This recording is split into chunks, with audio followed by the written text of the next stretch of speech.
attachment style. You're like, you read it, you're like, oh shit, that's me. 1000%. What is an attachment style for someone that may have no clue what that is? So attachment theory is probably a more recent theory in psychology, but it's becoming way more accepted, I would say, in the last 3 to 5 years than it was 5 or 10 years ago. There are 4 attachment styles. People who are securely attached, which are people that are comfortable with closeness, comfortable with independence. They're just middle of the road people who typically have had secure relationships modeled to them. It's safe to love people. It's safe to be close to people. It's also safe to be alone. Most of us are not that one. Correct. Well, I think actually they say that 50% of people are secure. No one I've dated. No one I've ever known or like, because our parents weren't taught that, correct, right? So, correct. Okay, so that's one. Secure I definitely was not style. that. There are those of us, which includes me, who are anxiously attached. What is that? Generally, that means that when you were a child, love was available to you, but it was intermittent. And so care may have come and gone. And that doesn't mean that your parents didn't love you at some point, but maybe they had their own traumas they haven't worked out. So they're intermittently available to you, which creates a massive fear of abandonment for people who are anxiously attached. Anxiously attached. Okay. What's the third one? And then there's avoidant, which is the third kind, and there are 2 kinds of avoidance. So there's something called avoidant dismissive.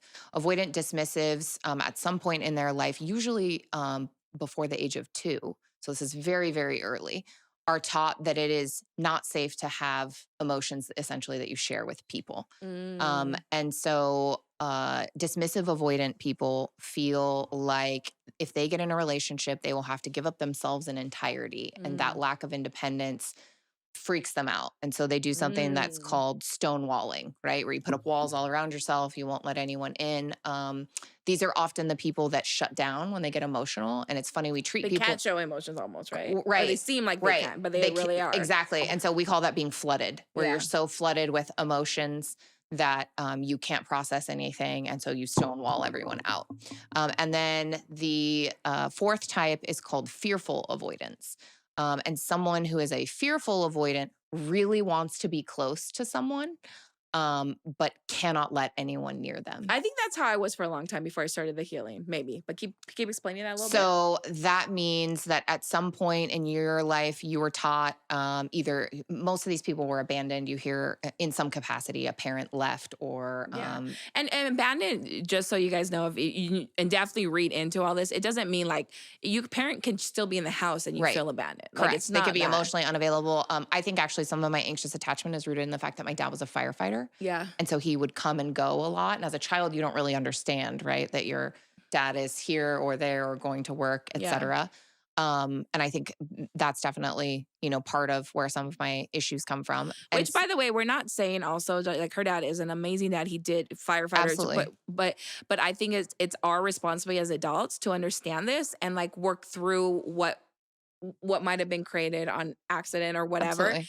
As an adult, it's our responsibility. It's not their responsibility. We are absolutely the generation that has been tasked with healing generational trauma. Yeah. Like, we could go on so many different tangents about this, but like something called epigenetics, right? Which is essentially that they have now scientifically proven that memories are passed down through genes. Yeah. So that means that like you carry memories of trauma from your ancestors hundreds of years ago.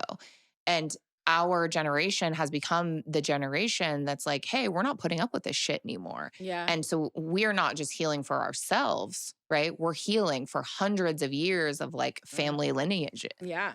The other thing I also always find interesting is as you continue to learn about yourself and you are accountable to who you are and you continue to garner, more and more self-awareness, is that the reason that you have to continue to do work and you're always on a healing journey is because we live in a world that's continually counter-programming us. Yeah. Telling you the opposite. Yeah. So not only are you dealing with all of this past trauma, but you've got trauma in front of you that you have so it's just, you're just on the path. Yeah. So, specifically back to the attachment styles. Yeah. What's the last one? So fearful avoidant is the last one. And it's very common that people who are anxiously attached date avoidant people. It's a self-fulfilling prophecy. Because I am anxiously attached, I believe that someone's going to abandon me, so I choose someone who abandons me. That it's makes wild. sense.